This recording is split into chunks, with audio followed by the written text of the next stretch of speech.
How to use mask in ClipChamp. Hello everyone, welcome back into the channel. In this video today, I'll guide you through the steps on how you can use mask in ClipChamp.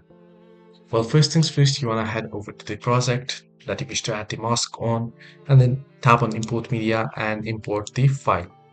Right. So I have this green screen image of a particular dog here. So let me load up on the timeline. You want to load it up on the timeline. Make sure it is above the video. Then you can resize it.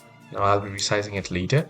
But here, once you're here, all you gotta do is tap on the clip there, tap on the particular image or the video that you have, then tap on the FX option, and under FX you should find the option that says green screen.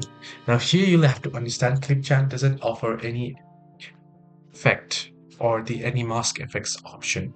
It doesn't give you any option for masking, so you'll have to use this option, the green screen, and then you can resize it and you can add it. So this is the only way. Hope this video was helpful. Do like and subscribe, and do not forget to leave the comments down below if you have any further issues as well.